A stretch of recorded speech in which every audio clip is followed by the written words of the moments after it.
Então vamos começar a nossa live de hoje, né? Que tem como tema aí derivativos de commodities, tá? Da gestão de riscos à obtenção de ganhos. Então é isso que a gente vai falar, falar nessa noite. Boa noite aí a todos, Gilson, Claudimir que está falando, Fernanda também, maravilha. Pessoal, eu vou primeiro me apresentar aqui. Meu nome é Marcos Pielucci, eu sou professor da FIA, sou também coordenador de cursos, inclusive sou coordenador do curso de formação de brokers, que eu vou falar para vocês, pois ele é um programa específico do qual essa live faz parte, tá bom? Então, eu sou formado em administração de empresas, sou também mestre em administração de empresas, atuo profissionalmente, além da carreira acadêmica, eu atuo como consultor em avaliação de empresas. E aqui eu estou mais como anfitrião da nossa grande estrela, que é o Alê de Lara, né, que vai trazer para a gente grandes conteúdos. Ele tem uma enorme experiência, já vou falar um pouquinho dele, né? Mas antes disso, eu queria esclarecer primeiro que esse programa, essa live de hoje, faz parte de um programa de formação de brokers, que é, na verdade, um curso desenvolvido pela B3, pela FIA e pela Ancor em parceria. As três instituições produziram esse programa. É um programa que tem como característica a formação de operadores de mercado, aos brokers. Até o conteúdo, no fundo, abrange uma série de conteúdo, abrange uma série de temas importantíssimos para a formação do operador e como um benefício, não que ele cubra apenas essa certificação, mas como benefício ele proporciona uma equivalência com a certificação PQO Operações, o Programa de Qualificação Operacional da B3 e da Ancor. E por isso eu já agradeço às instituições também, a B3 e a Ancor, por nos ajudar nessa parceria, tá? E agradeço também à FIA Labfin Provar, que é a instituição da qual eu faço parte. É uma instituição que tem uma reputação muito grande, muito extensa na educação, sobretudo em finanças e mercado financeiro. E é a instituição que está promovendo esse evento e que contribuiu para fazer a produção, para fazer o desenvolvimento, para fazer a coordenação desse programa e também faz a coordenação por meio da minha participação, faz a coordenação desses eventos como esse de hoje, que tem como propósito justamente trazer esses conteúdos práticos, ou seja, conteúdos que têm muito a ver com o que está acontecendo nesse momento. Então, eu convido vocês a conhecer esse programa. Esse evento, na verdade, apenas para deixar um pouco mais claro o que é esse evento dentro do programa de formação de brokers, o programa tem conteúdos gravados, tá? Então a Sofia, inclusive, vai passar para vocês o link para a página do curso, caso vocês queiram conhecer. Mas, além do conteúdo gravado, tem esses eventos que são ao vivo, justamente para trazer esses conteúdos práticos, tá? O curso conta com professores da B3, professores da FIA, ou seja, pessoas que, assim como o nosso querido Ale de Lara, que estão absolutamente conectados com a prática no dia a dia. Tá? Não são só professores, são pessoas que fazem aquilo que ministram no dia a dia. Dentro do programa, eu ministro aula de avaliação de empresas, valuation, dentro do contexto de análise fundamentalista, e é isso que eu faço na prática também. Tá? Então, eu vou apresentar para vocês, com muito prazer, o Ale de Lara. Primeiro, Ale, eu queria que você falasse um pouco sobre você, mas eu gostaria de agradecer imensamente por você ter aceitado o nosso convite. É uma grande honra para nós ter a sua presença nessa aula ao vivo e numa aula da FIA. Obrigado, Ale. Eu que agradeço ao professor Marcos, boa noite a todos. Já é o segundo evento que nós fazemos junto com a FIA, né, através do Pensa, lá com a Camila, nós já organizamos algumas palestras já para empresas do setor, então realmente é uma satisfação participar de um evento, uma faculdade tão respeitada como é a FIA hoje no campo de negócios aqui no Brasil. Eu fico muito feliz de poder falar de commodities também. É um tema que nós vemos que tem uma aderência muito boa pelo público, afinal de contas, o Brasil é um dos países mais importantes quando trata-se de commodities globalmente. Até o maior peso na B3 hoje são de empresas de commodities, vemos a Vale com um peso ali de mais de 15% dentro do índice. Mas um problema que nós vemos, que já estamos trabalhando nisso, já até a FIA ajudando bastante nisso, é que quando chegamos na commodity em si, ainda o conteúdo é escasso. Então, falamos de empresas de commodities, pouco de commodities em si. Então, realmente, eu fico muito feliz sempre que posso comentar um pouquinho sobre o tema. Acho que o microfone está fechado. Eu fechei aqui e acabei esquecendo. A gente é professor, eu acabo achando que toda hora eu tô com o microfone aberto, né? Então, quando acontece isso, eu esqueço. Maravilha. Bom, me conta uma coisa, Ale. Hoje você trabalha diretamente com commodities. Fala um pouquinho do que você faz, até para mostrar para o público qual é a propriedade que você tem, que a gente sabe que você tem, para trazer esse tema aí para eles. Sim, trabalho diretamente com commodities. Eu estou nesse mercado já há 24 anos, desde o início dos anos 2000. Então, também sou um produtor rural, tenho uma pequena propriedade aqui na Lapa, que fica a 80 quilômetros de Curitiba, tem produção de milho e de soja, então estou envolvido já, primeiro ponto, na produção de algumas commodities agrícolas, duas das principais commodities aqui do Brasil. Eu sou sócio também diretor da Paine Agronegócios, que é uma corretora de commodities aqui no Brasil, que negocia milho e soja e faz gestão de risco de preços para produtores rurais, cooperativas, frigoríficos e outras tradings também em soja, milho, trigo e café. E eu também atuo como um trader internacional, negociando no mercado internacional essas commodities. Então, eu negocio soja, milho, açúcar e durante um ano eu participei de um programa de uma empresa norte-americana negociando petróleo no mercado físico também.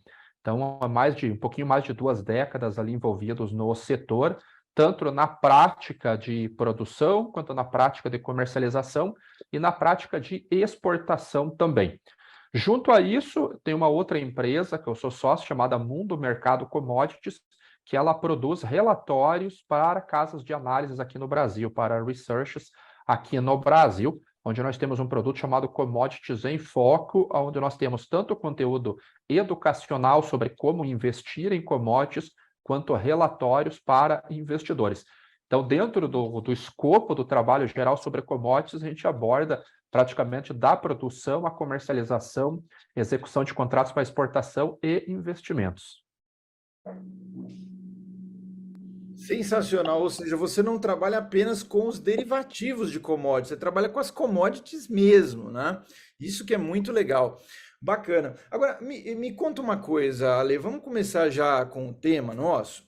É lógico que muitas vezes as pessoas não entendem bem o que é o derivativo, o que que é a commodity. Então vamos esclarecer para o público. Óbvio que pode parecer aí que fica um pouco redundante para algumas pessoas, mas eu acho que é importante a gente esclarecer para o público para que todos tenham esse alcance, né? O que que são, afinal de contas, os derivativos de commodities, Ale? Professor, os derivativos, eles são nada mais nada menos que um contrato comercial aonde ele estabelece qual é a commodity e estabelece alguns padrões comerciais, como qual é o prazo de entrega, quantidade, qualidade, onde aquele produto deve ser entregue. Então, de forma simples, é isso, é um contrato comercial. É bom de ver a história que teve esse contrato, do porquê que ele surgiu. Porque ele não sai do nada um derivativo de algo sem ter aquele produto físico.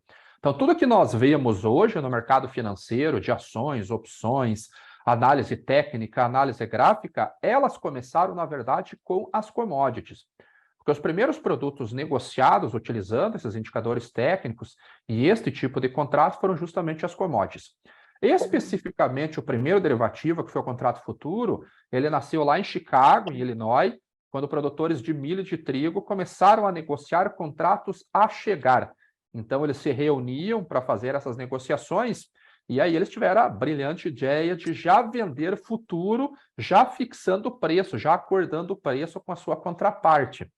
Então, um vendedor, um plantador, um produtor de milho já sabia qual era a sua demanda e qual era o preço que ele ia receber pelo cereal quando ele negociasse esse contrato lá em Chicago, Illinois. Então, em 1848 foi fundado a Bolsa de Chicago, a Chicago Board of Trade, e a partir daí começaram a surgir os contratos futuros, já que ganharam grande expressão mundo afora hoje, são os principais contratos negociados no mundo, e uns 10, 15 anos depois começaram a negociar empresas através da mesma ferramenta.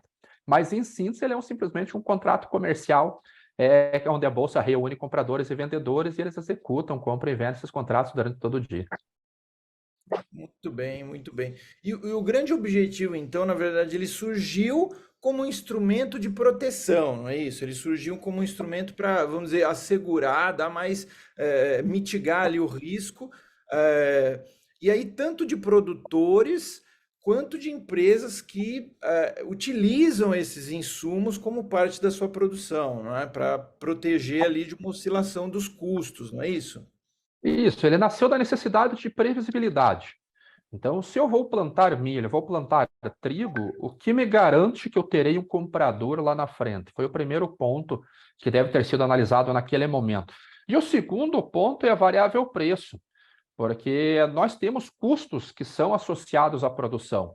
E nós só produzimos isso, independente se é commodity ou um produto manufaturado, quando nós temos uma margem positiva.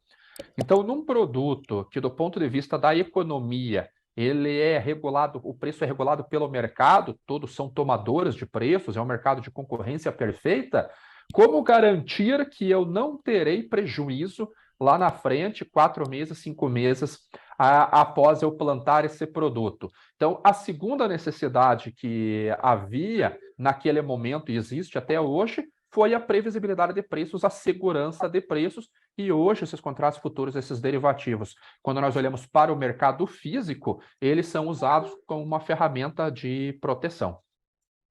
Ah, legal. Agora, me fala uma coisa, Ale. A gente até o tema da nossa live aqui é o uso dos derivativos como instrumento de proteção e também para conseguir alavancar ganhos, para ter, vamos dizer, aquele ganho na especulação. Que é a especulação que seja muito bem esclarecida. A especulação, quando a gente fala aqui dentro do mercado financeiro, ela não tem um tom pejorativo, né? A especulação é simplesmente um posicionamento daquele que não tem ali como objetivo a proteção, mas que visa obter um ganho com esses, principalmente com os derivativos. E conta um pouquinho sobre isso. Um investidor, uma pessoa que de repente quer dar uma diversificada na carteira, é interessante utilizar derivativos de commodities também, e por quê? É muito interessante, e nós vimos nos últimos 2 anos qual foi o principal problema do mundo, tirando pandemia, tirando a guerra do ano passado. O principal problema que acabou atingindo o mundo foi justamente a inflação, e é algo que nós estamos lutando hoje, tentando reduzir a quantidade de dinheiro que foi posta no mercado através de incentivos de bancos centrais. Isso foi no mundo todo, não foi só no Brasil, não foi só nos Estados Unidos, no mundo todo. E agora começa um ciclo que ele muda a direção do mercado. Então, os bancos centrais vêm elevando as taxas básicas de juros na tentativa de retirar esse dinheiro que foi colocado no mercado. Quando você olha um cenário de inflação, um cenário inflacionário, os produtos do mercado físico sofrem alta, isso que é inflação.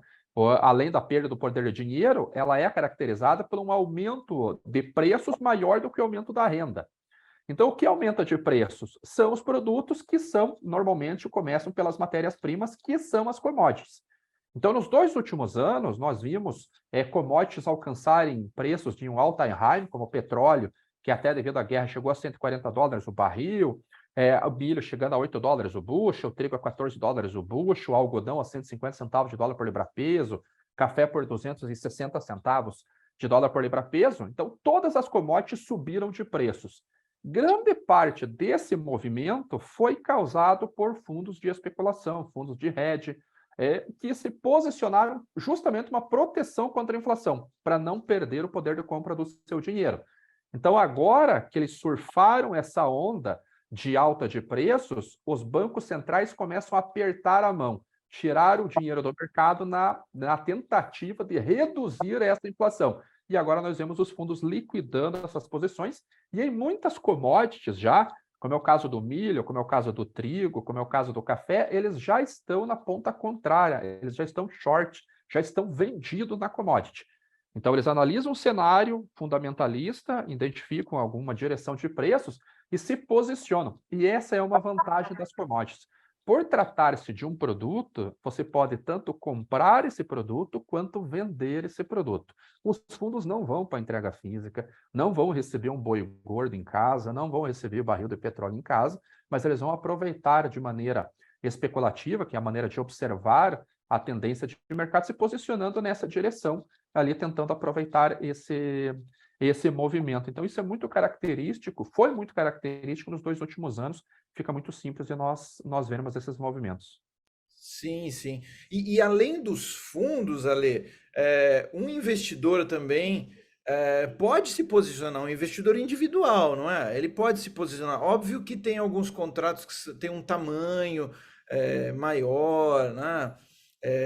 Eu queria até que você comentasse um pouco sobre isso, sobre esses tamanhos de contratos, se tem alguns que são mais difíceis ou não, e se isso cabe, vamos dizer assim, na boca do investidor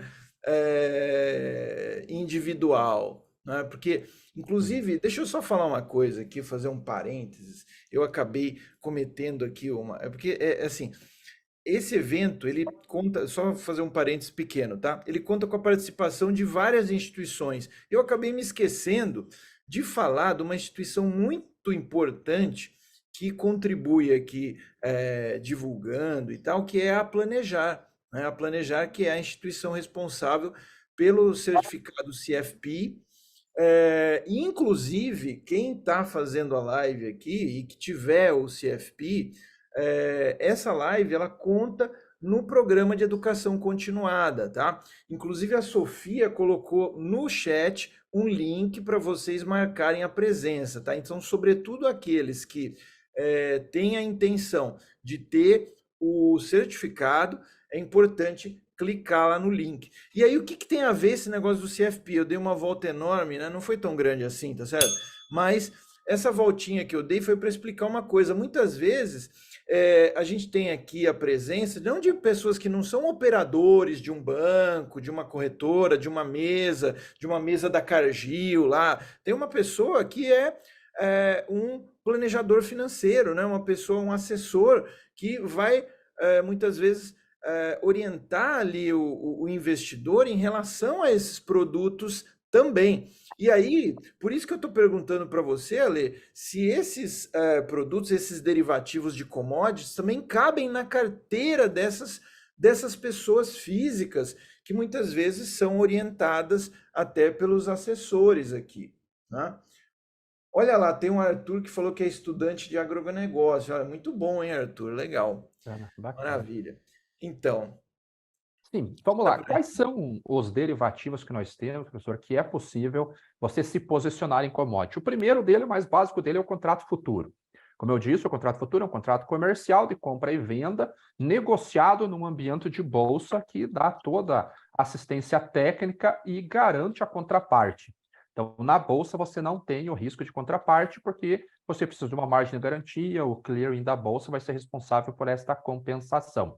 Esse contrato futuro, ele é padronizado com relação a qual é o tipo de produto, a qualidade de produto. Milho aqui na B3 são 450 sacas, do milho amarelo.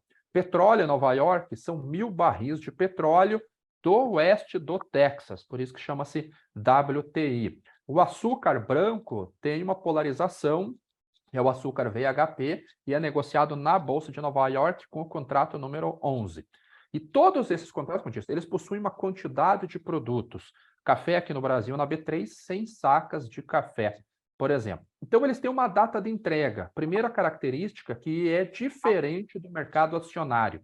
Quando você compra um papel da Vale, da Petrobras, você pode ficar com esse papel indefinidamente enquanto a empresa estiver aberta, você tem direito de negociar esse papel. Commodities, não. Commodities, por tratar de produto do mercado físico, e este ser um contrato comercial, ele tem um vencimento. E esses vencimentos, eles não são iguais para todas as commodities. Então, você pega aqui no Brasil, na B3, o contrato do boi gordo, ele equivale a 330 arrobas, que é o equivalente a 18 animais, e possui vencimentos em todos os meses. Você pega o contrato do milho, ele tem 450 sacas, mas ele não tem vencimento em todos os meses. Ele vence basicamente em meses ímpares. Então, é a primeira característica. Para operar esse contrato, você vai precisar de uma margem de garantia depositada na corretora, que esta margem garante a contraparte. Normalmente, a margem ela equivale entre 8% e 10% o valor do contrato. Então, o milho, 450 contratos, hoje a saca de milho na B3 por volta de R$60, vamos colocar a cotação, você vai ter um valor ali aproximadamente 30, 40 mil reais de contrato. Então, você vai precisar em torno de 8% até 10%, dependendo daí da volatilidade do mercado. Para operar um contrato de milho, R$3.000 é o suficiente para você conseguir custear o ajuste diário dele. Você precisa desse dinheiro necessariamente para operar? Eu não quero colocar, não quero participar do ajuste diário do contrato futuro. Você tem as opções sobre os contratos futuros. Aqui no Brasil, você pode comprar uma opção de compra chamada call para o contrato futuro do milho. Você acredita que o milho vai subir, não quer colocar R$3.000 lá, então você vai gastar ali R$200, R$300 e vai comprar uma call acreditando nessa alta dali. As opções têm as suas próprias dinâmicas. Você não quer colocar $10.000 para especular um contrato futuro de petróleo, você pode colocar $250 e comprar calls de petróleo direto lá em Nova York.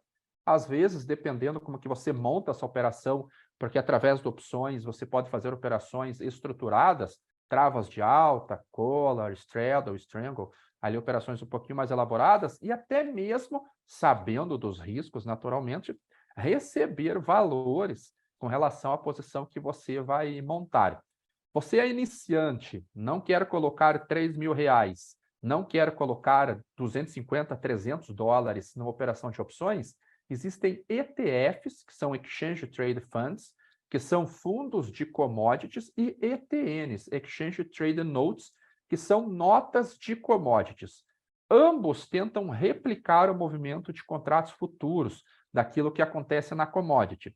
Você quer especular no açúcar e não quer participar por opções de contratos futuros, você vai gastar $20 e vai entrar numa posição do ETF Cane, que equivale ao contrato do açúcar, ou $60, 55, $60, e vai se posicionar no ETNJO do café. Então, para investir em commodities, não precisa ter dezenas de milhares, centenas de milhares de dólares, e com 10, 20, $30 já é possível você entrar em operações e aproveitar movimentos de preços. Muito simples. Maravilha. Sofia, eu acho que tem um participante que tem uma pergunta aí, eu acho que vem bem a calhar nesse momento, né? Olá, professor, boa noite, Boa, Sofia. Ale. Tá vendo? A Sofia tinha gente que estava falando, tinha gente que estava pensando que essa Sofia não existia, ela existe sim, tá vendo? Olha ela aí. Tá vendo? Tudo bem, Sofia? Obrigado por você participar, viu? E ainda bem que seu som voltou, né? Ah, é verdade, teve um pequeno problema aqui, mas agora tá tudo certo, gente. A tecnologia é ao vivo, acontece. Antes de fazer a pergunta do João Lucas, vocês viram, pessoal, que tem um formulário, o link do formulário que o professor já falou anteriormente, ele já está aí rolando no chat. É muito importante que vocês preencham para essa emissão de certificado de participação deste evento, tá bom? E agora vamos à pergunta do João Lucas. Ele pergunta o seguinte: para quem utiliza a RED, em contrato futuro, tem algum desconto nas margens de garantia? Ótima pergunta, ótima pergunta. Obrigado, Sofia. Obrigado, é João Lucas, né? Isso. Isso, obrigado. Não tem, sabe por quê? Porque a bolsa ela não distingue quem está fazendo hedge e quem está investindo, quem está especulando, porque a ferramenta ela é a mesma.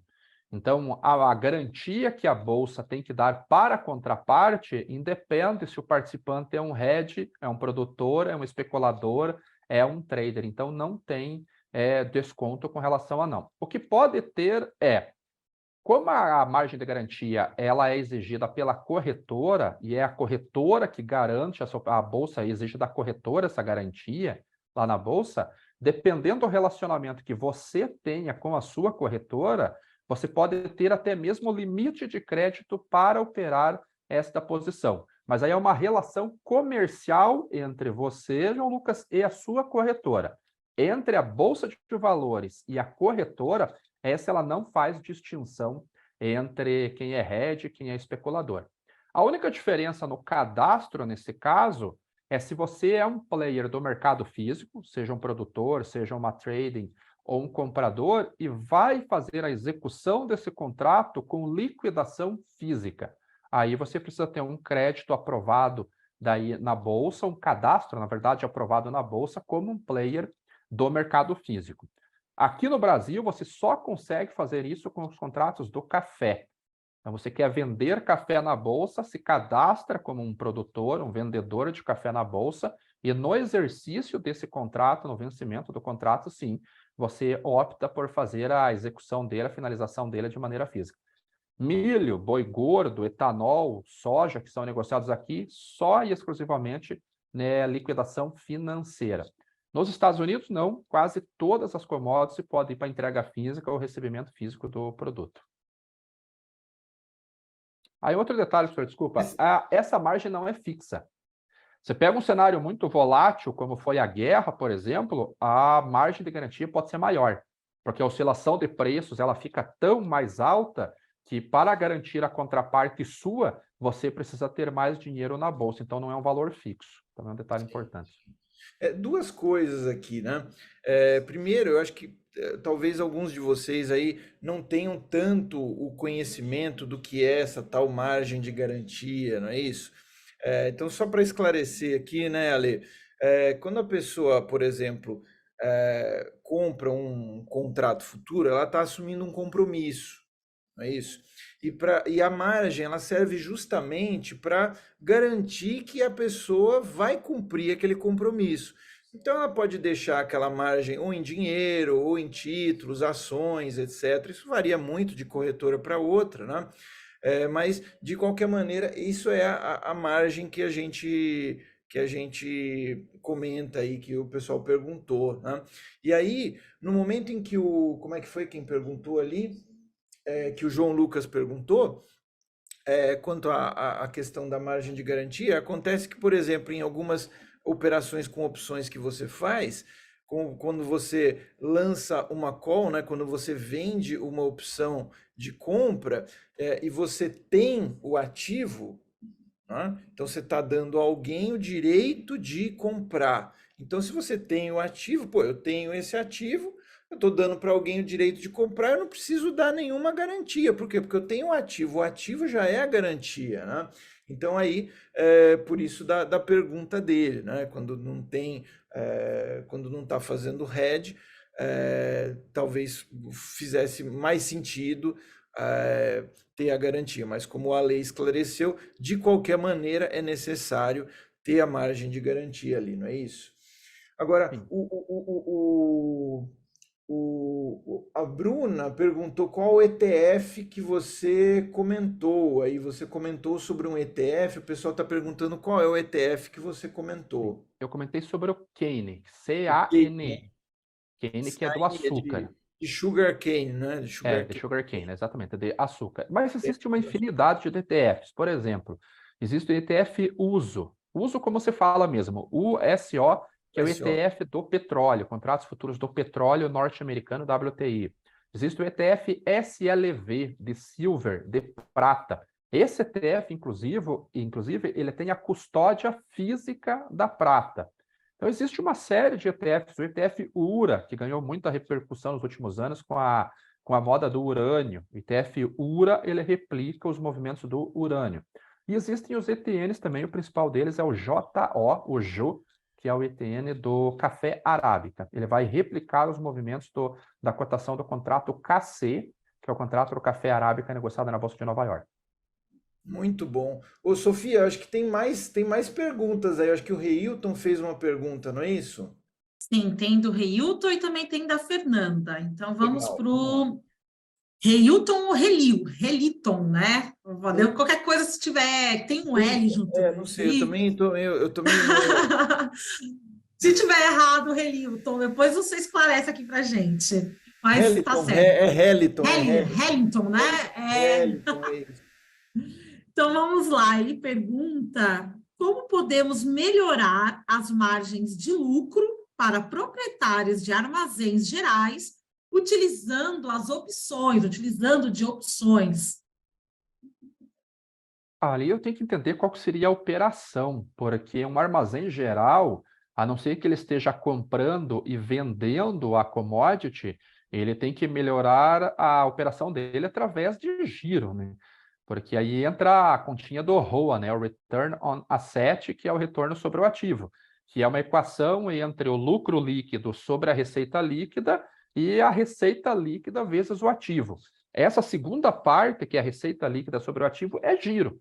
Então, se você vai investir em ativo, você tem que aumentar o seu giro, a sua receita líquida, do contrário, não vale a pena o investimento.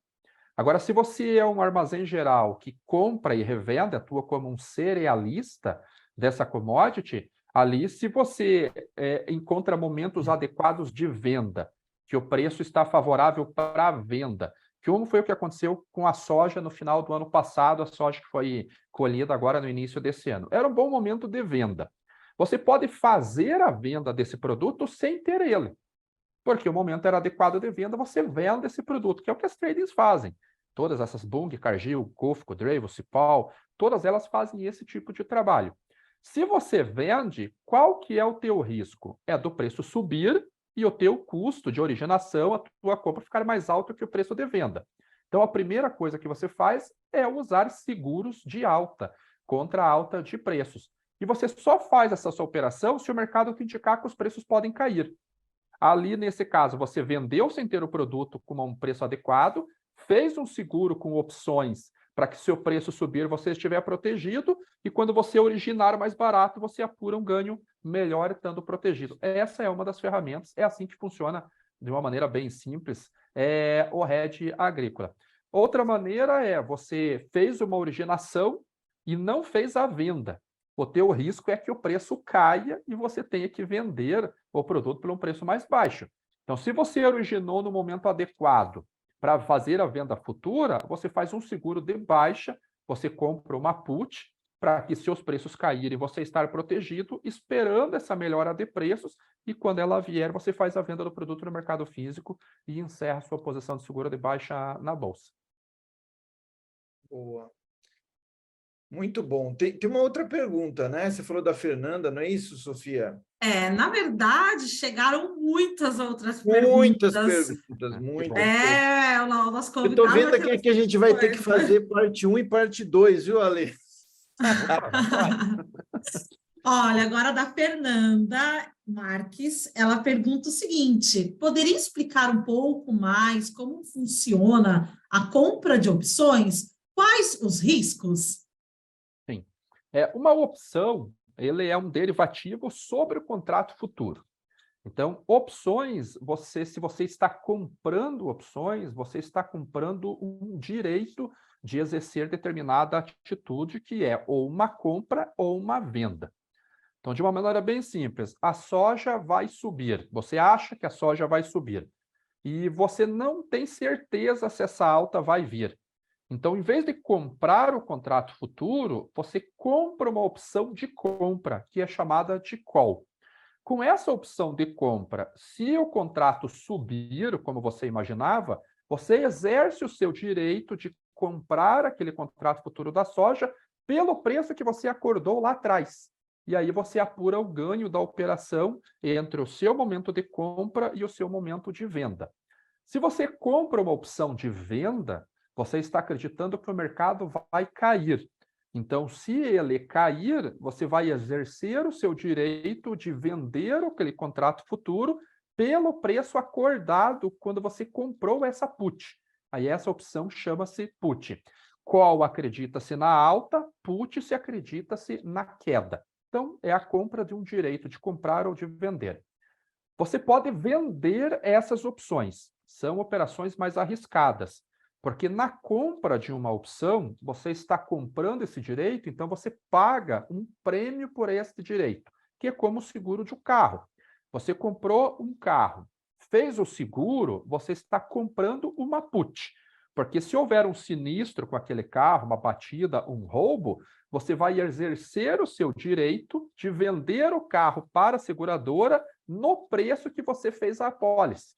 Então, se é um carro de 100 mil, você comprou uma put, um seguro de 100 mil reais, se houver um roubo, você tem o direito de vender aquela apólice para a seguradora por 100 mil reais. Essa é a put. Quando você vende uma opção, você está vendendo uma obrigação. E o risco ele é muito mais elevado. Porque se você vende uma call, você vai ter que entregar o produto daquela call no vencimento se quem comprou essa call exercer esse direito. Então, se você acredita que a soja vai subir, você não vai vender uma call, porque você vai ter que entregar a soja por um preço mais caro lá na frente. E você precisa de margem de garantia igual a do contrato futuro para operar. E um detalhe importante, venda de call tem risco ilimitado, porque a ação da empresa, a commodity, pode subir indefinidamente e se o comprador dessa call exercer o direito, você é obrigado a entregar, por isso que precisa de margem. Agora, a put, teoricamente, ela tem perda limitada, porque o preço de uma commodity não poderia ir a zero, até o petróleo em 2020 mostrar que pode sim, mas teoricamente um produto não pode ir abaixo de zero.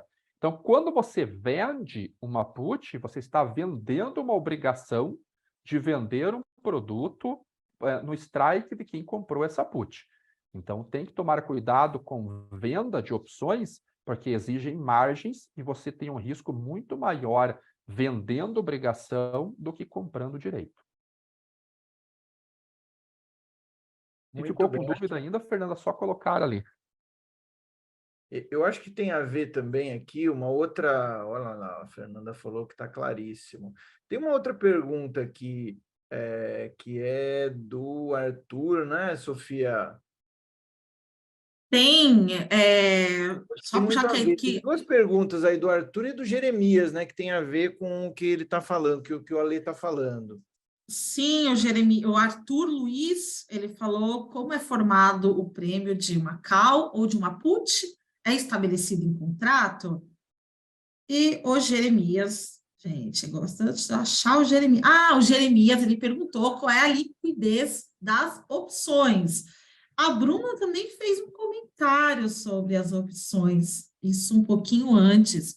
Ela perguntou se o risco das opções seria basicamente sendo titular e o valor do prêmio. Ela só quer confirmar essa informação.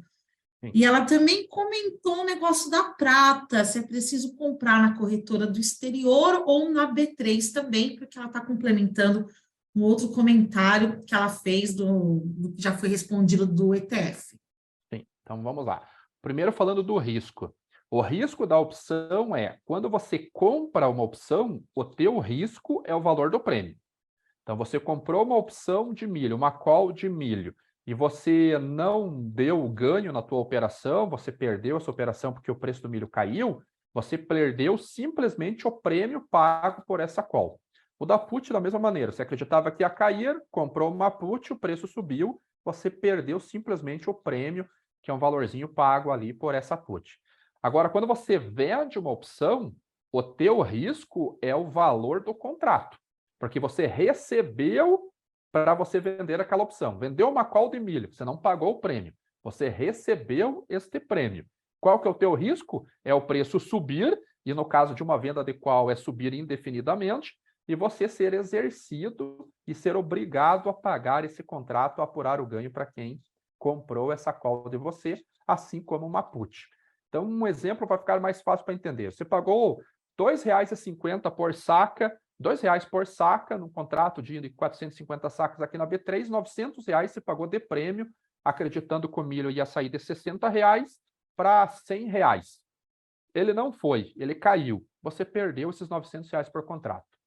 Você vendeu uma call, porque você acreditava que o preço ia cair. Então, você recebeu esses R$ 900 de quem comprou essa call de você, só que o preço saiu de R$ 60 e foi para 100. O teu risco ficou nesses R$ 40 por saca que você vai ter que pagar para quem exerceu o direito para o seu comprador desta call. Então, estes são os riscos em operações com opções. Como é formado o prêmio de uma call ou de uma put? Existem algumas formas de precificação desse prêmio. A mais conhecida delas é o Black-Scholes, mas existem a Bachelor, a binomial, me fugiu o nome agora, Bachelor, me fugiu o nome da outra agora. Mas olhando para o modelo de Black-Scholes, ela refere-se às gregas, às principais gregas, e vai ser a volatilidade, expresso pelo delta, o tempo, expresso pelo θ, a velocidade de movimentação dos preços referente ao gama dela e mais uma série de gregas um pouquinho secundárias. Então, depende do cenário. Se você tem um cenário muito volátil, o delta dessa opção, que é quanto que ela vai variar em relação à variação do ativo, ele começa a ficar complicado um pouquinho a conversa, ela é mais alta. Vamos colocar assim, commodity tem historicamente volatilidade de 20% ao ano.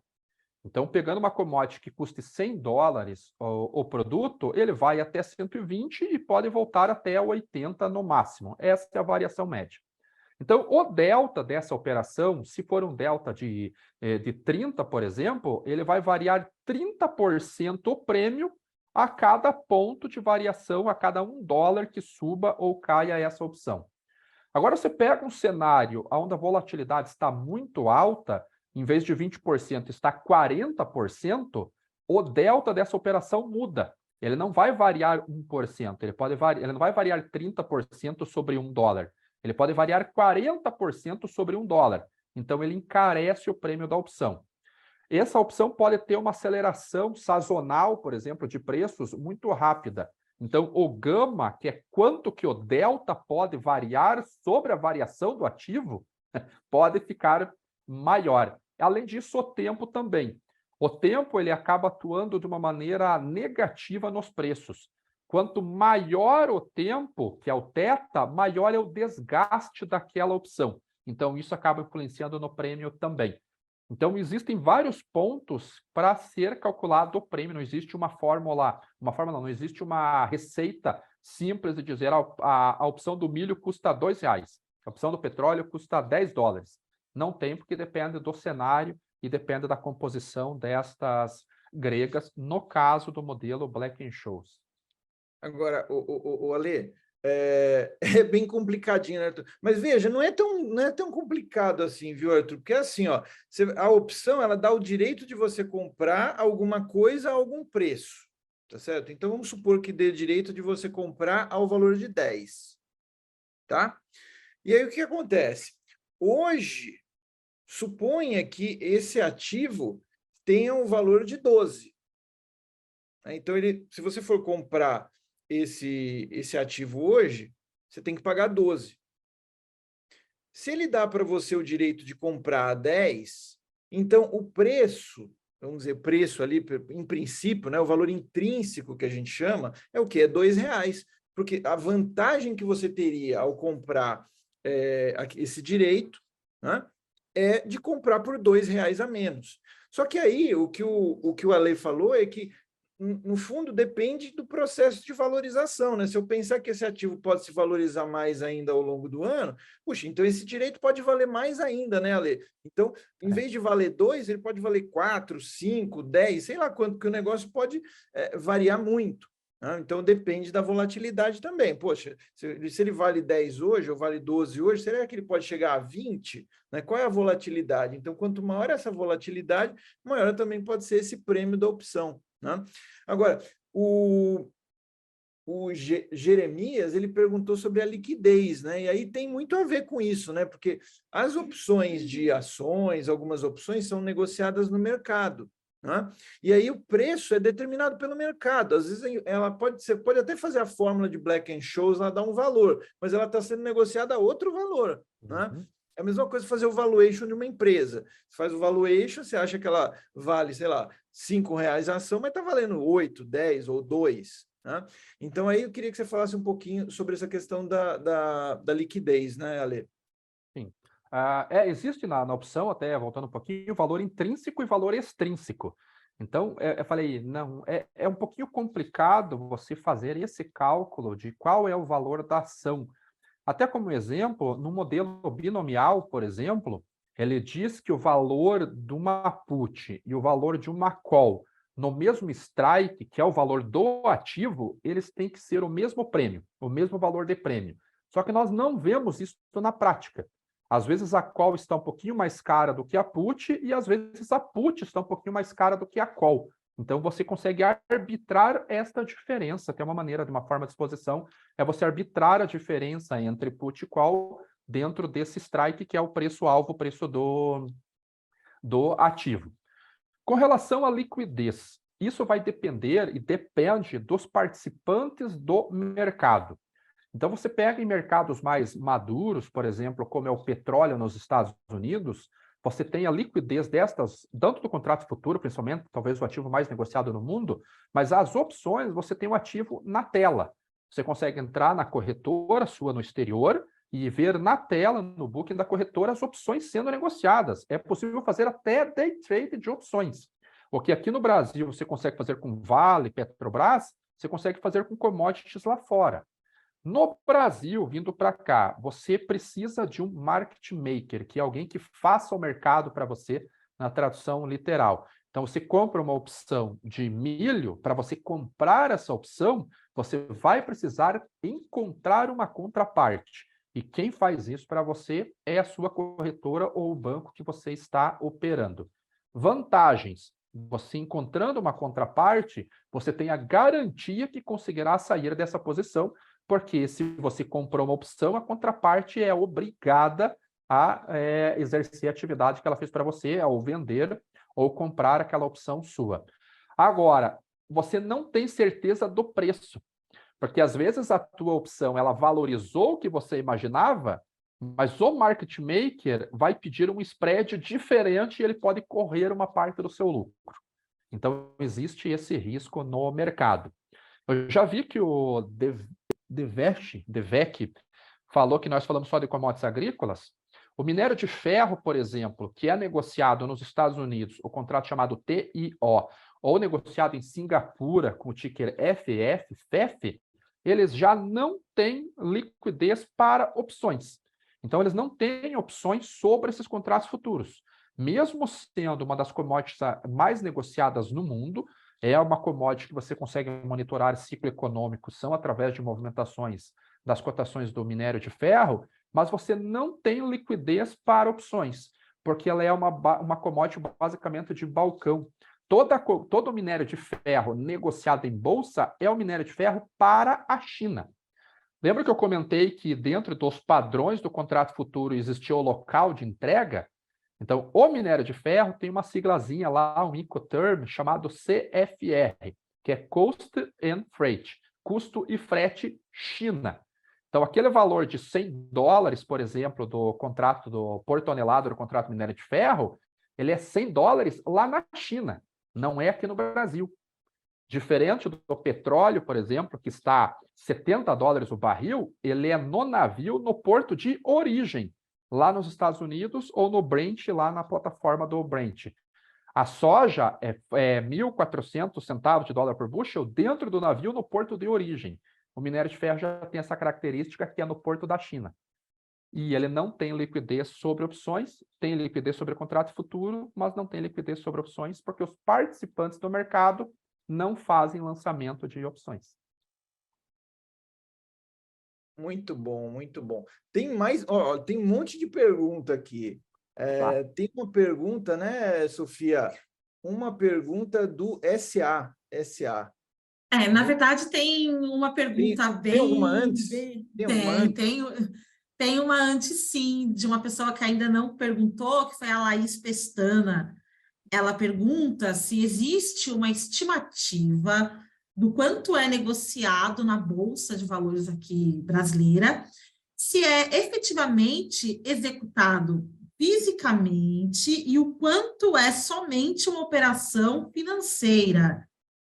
Isso é uma coisa que você comentou, né, Ale? Mas a gente ia abordar aqui, mas acho que não ficou claro isso ainda, né? Acho que você passou assim, mas acho que é legal esclarecer para o pessoal que essa questão da liquidação, né? Então vamos lá. Os contratos futuros, deixa eu ver se eu consigo abrir aqui e compartilhar a tela. Porque o contrato futuro, vamos ficar aqui, contrato futuro milho B3. E vou colocar também contrato futuro café B3. E nós vamos ver os padrões desses contratos futuros no que tange a liquidação desse contrato. Já conseguimos olhar até os padrões dele. Então, eu posso compartilhar a tela, né? O professor precisa te colocar como Eu co-anfitrião. que preciso? Oh, É meu Deus. isso, que é você que é o anfitrião, professor. É mesmo? Eu nem sabia. Eu achei que eu estivesse assistindo aqui só. Peraí. Aí vai ficar bem facinho de ver. Vamos lá, aqui. O negócio sumiu aqui agora. Só porque eu preciso fazer o negócio sumiu. Vamos lá, peraí. Agora apareceu. Vamos colocar aqui. Porque como nós vamos ver o contrato futuro, a gente vai ter ideia já exatamente o que é a padronização dos contratos futuros que nós... essa, compartilhar, permitir...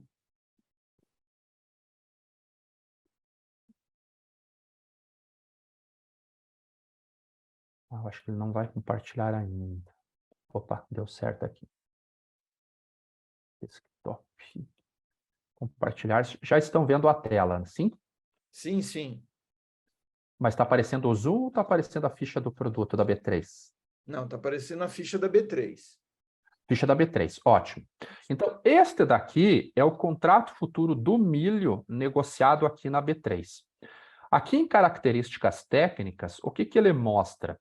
Que ele é um milho em grão, a granel, com odor e aspectos normais, duro, semiduro e amarelo. Então, primeira característica, não é ensacado, não é em big bag. Ele é a granel. Segunda característica, ele é amarelo. Ele não é a canjica, não é branco, não é doce e não é o pipoca. Ele é o amarelo. O ticker dele aqui é o CCM e é um contrato que equivale a 450 sacas de 60 quilos, ou 27 toneladas métricas.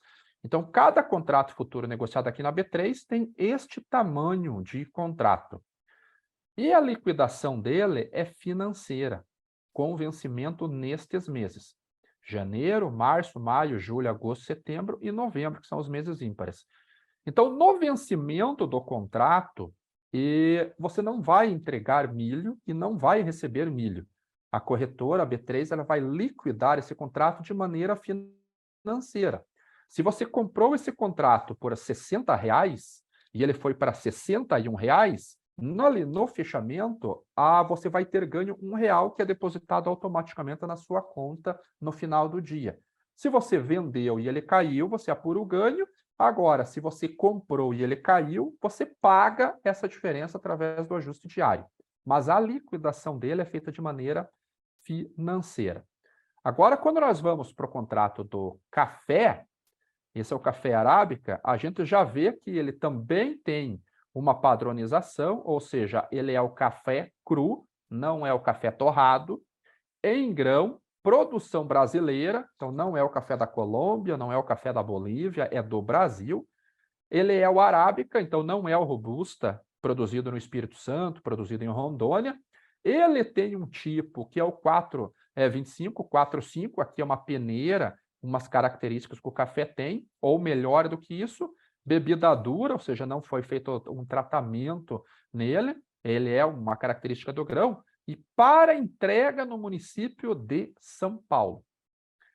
Então, é um contrato que equivale a 100 sacas de 60 quilos, ou 6 toneladas métricas. O último dia da negociação é no 6º dia útil anterior ao último dia do mês de vencimento, e os vencimentos são só nesses meses, março, maio, julho, setembro e dezembro.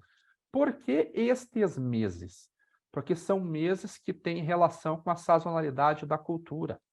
Março é o restinho do café da safra passada, maio começa a colheita, julho você tem uma grande quantidade chegando, setembro e dezembro você tem a safra completa no mercado. Então não adianta eu ter vencimento em janeiro, fevereiro, porque eu não tenho um volume de café sendo negociado. Então não preciso ter um vencimento, eu posso negociar utilizando o vencimento março. E a entrega é física. Aqui sim, existem 7 ou 8 locais autorizados pela B3 a receber este café, que é onde o vendedor entrega e é onde o comprador retira. Então, neste caso, se você é um investidor, como eu, como quem fez a pergunta, o investidor não quer receber o café, ela compra e vende esse contrato do café na B3 sem problema algum. Agora, você é uma torrefação e quer comprar café na bolsa, você se cadastra como um comprador de café.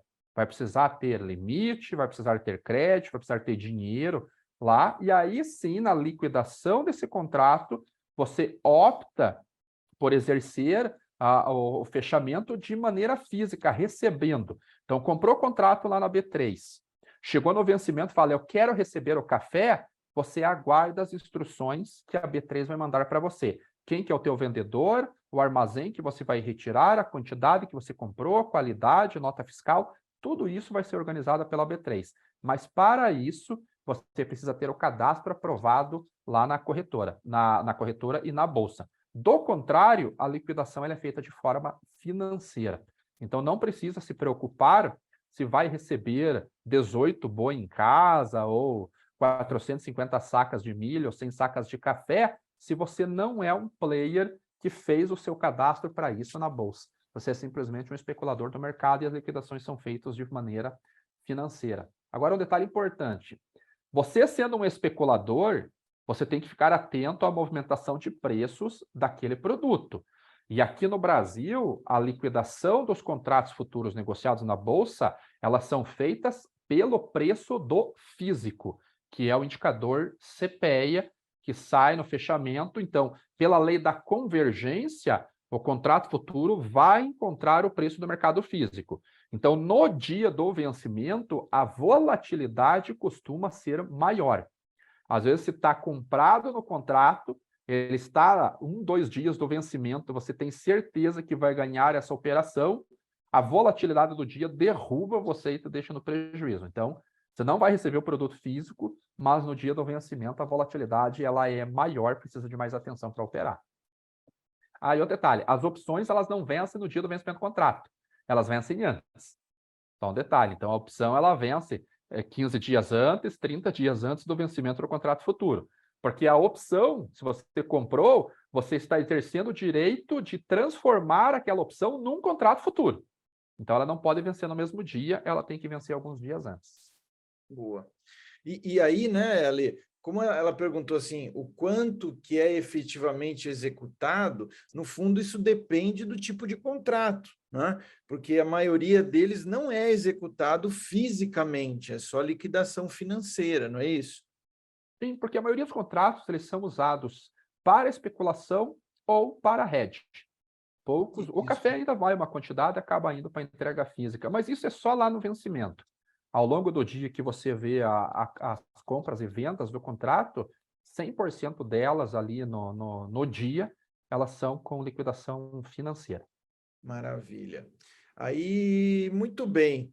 Sofia, e aí, Sofia? Eu acho que agora é do SA, é isso? Não, agora é do Marcelo. Do Marcelo, vamos lá, vamos lá. Sofia, Isso. o que diz aqui? O... Que manda. Ele comenta que o Alê falou sobre a ETF da Prata, que procura replicar a variação do preço do contrato futuro dela. Esse contrato futuro refere-se a que prazo? É um conjunto de contratos futuros de vencimentos distintos ou um vencimento específico? O contrato futuro a que se refere o ETF é negociado em que bolsa? Então, o contrato futuro da prata, o SLV, ele tem um conjunto de contratos futuros lá dentro. Então, o ETF não tem vencimento. O contrato futuro, sim, existe um vencimento de acordo com a Bolsa de Nova York, mas o SLV não. Ele vai rolando essas posições de contratos de prata conforme esses contratos vão chegando ao seu vencimento. Então, comprou um contrato com vencimento em junho. Agora, ela vai fazer a rolagem desse contrato para o próximo mês. E ele é negociado em Nova York. Ele é contratado em Nova York. Qual que era a outra pergunta? O prazo eu já comentei. Os Se é um vencimentos conjunto, distintos se já é um comentei. conjunto de contratos Sim. futuros, de vencimentos distintos ou um vencimento específico? Sim, não são alguns conjuntos de contratos. Eles variam, eles podem variar, não existe 100% uma regra. O SLV é um contrato que tem a prata como custódia, então isso é uma grande vantagem. Agora você pega contratos, por exemplo, como o URA do urânio, ele tem até ações de empresas dentro do contrato. Então, às vezes, o urânio faz um movimento de alta e o ETF não faz o mesmo movimento, porque as ações da empresa que está dentro desse ETF, já que ele é um fundo, não fez o movimento ou fez o movimento oposto. Então, quando você vai se posicionar num ETF, é bom você dar uma olhadinha que nós chamamos de holders. Quem é que está dentro desse contrato? Para que você não fique 100% confiante que o preço da commodity vai refletir no preço do ETF, porque às vezes a composição daquele ETF não é 100% a commodity. No caso do SLV, no caso do JO do café, este problema não tem, porque são ETFs 100% da commodity. Maravilha, muito bom, muito bom. Obrigado, Ale. Vamos lá, Sofia.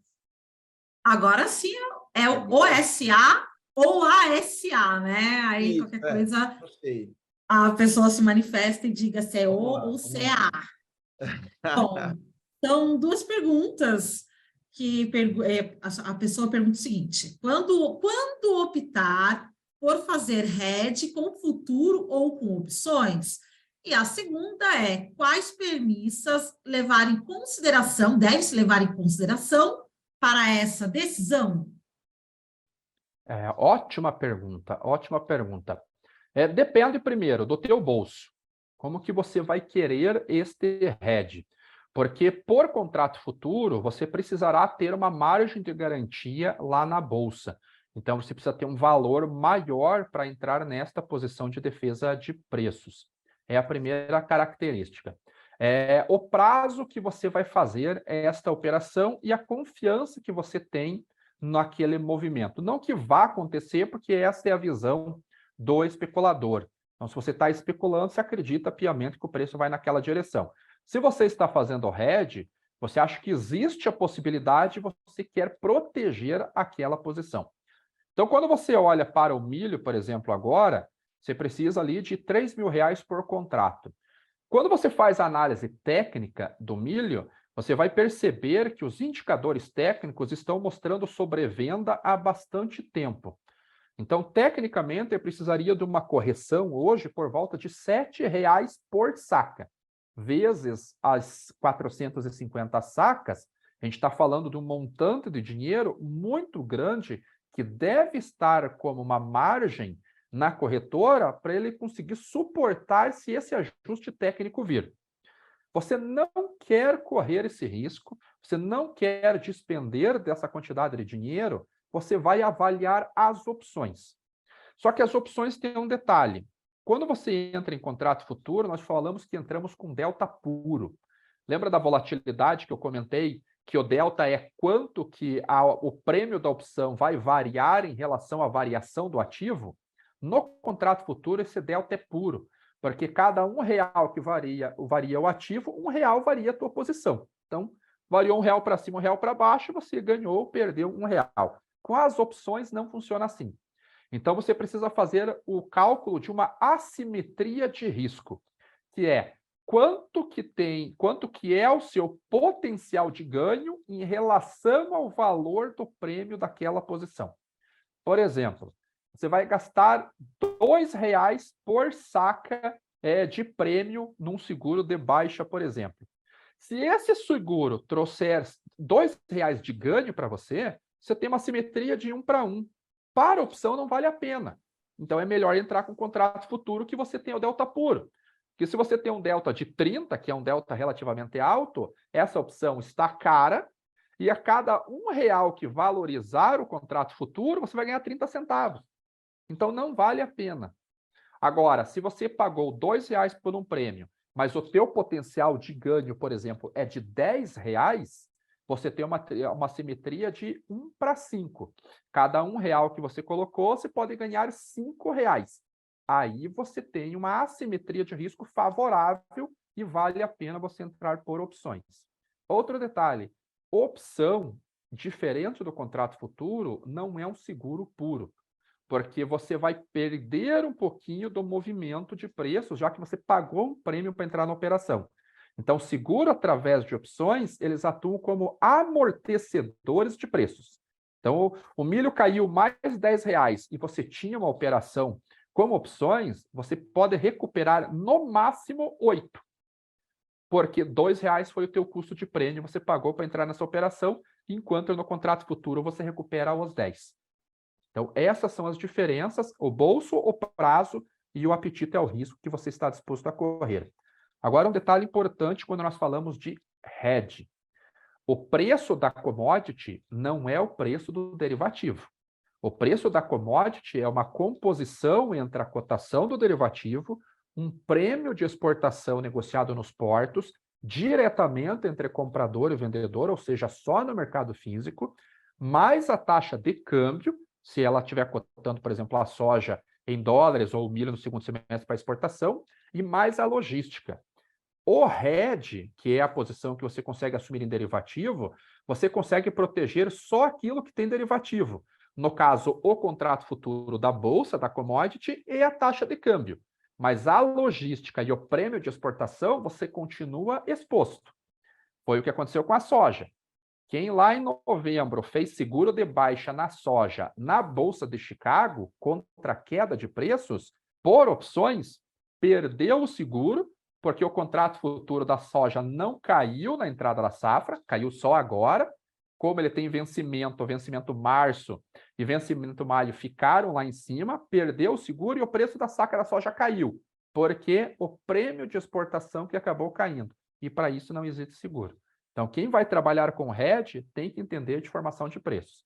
Diferente de quem vai trabalhar com especulação, que precisa conhecer o mercado físico, já que são os fundamentos do mercado físico que movem os preços do derivativo, mas a composição do derivativo é simplesmente o derivativo, é uma relação entre a oferta e a demanda da commodity. Muito bom, muito bom. Vamos à próxima? Olha, o pessoal Vamos sim, professor. É verdade, o pessoal está empolgado.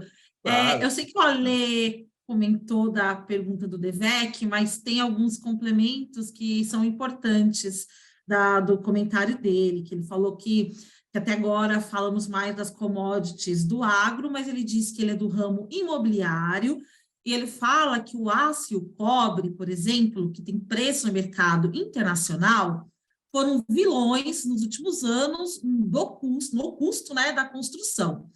Existe a possibilidade de derivativos que protejam o preço desses materiais, neste exemplo, para que a construtora não perca sua margem se o preço subir muito, como foi nesse pós-pandemia? É uma ótima pergunta. Oi, professor Marcos, quer falar? Desculpe. Você chegou a comentar, né, do futuro de aço, não é isso? Não foi? Do minério de ferro. Do minério de ferro, Isso, boa. Essas commodities, elas são um pouquinho mais difíceis de trabalhar em relação a commodities energéticas e commodities agrícolas e softs, por uma característica, primeiro, do minério de ferro. Como eu disse, a cotação do contrato futuro, ela é referente ao minério de ferro que vai para a China, que é aquele Incoterm CFR custo e frete China. Então, os Estados Unidos lançou um programa de infraestrutura de 2 trilhões de dólares. Não mexe um centavo no minério de ferro. Por quê? Porque o minério de ferro negociado na Bolsa é para a China. Agora, a China anunciou um programa de infraestrutura de 2 trilhões de dólares, aí sim o minério de ferro acaba se movimentando. Por que é difícil, então, para uma construtora do Brasil fazer o hedge no minério de ferro? Porque depende do fluxo chinês, das compras chinesas, dos estoques chineses. E um detalhe, do custo do frete internacional. Em 2021, ou 2022, os preços do minério de ferro em setembro, que é onde a sazonalidade é de alta para as cotações, e aqui fica uma dica já para o DVEC, commodities possuem sazonalidades, em setembro é a sazonalidade onde o minério de ferro sobe. Até para quem é especulador, coloca o gráfico da Vale no mensal e dá uma olhadinha o que acontece em agosto e o que acontece em setembro, você vai ver a sazonalidade ali. Normalmente em agosto a cotação da Vale cai, em setembro sobe. Não é uma regra, mas é um efeito que é possível ver. Acontece, é raro, mas acontece com frequência. Então, o minério de ferro depende da sazonalidade, da compra, do custo de transporte para a China. Então, como fazer uma proteção num ativo que é negociado numa bolsa longe daqui, que é a Bolsa de Singapura, já que os Estados Unidos têm pouca liquidez, e dentro desse preço tem o frete para a China e os fundamentos chineses. Então, fica muito difícil de fazer operações de hedge. Você pode conhecer a sazonalidade e poder trabalhar com esta sazonalidade.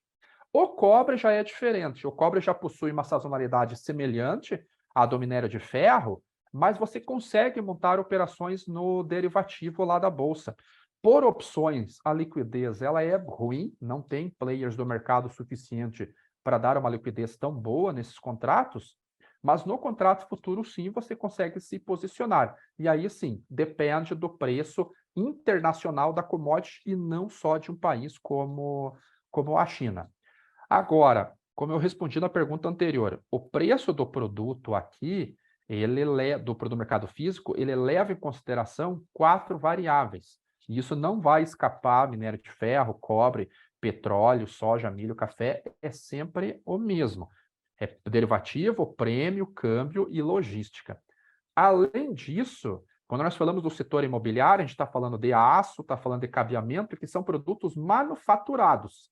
Aí depende de margem também, de processamento, de como que os fabricantes vão atuar nesse mercado.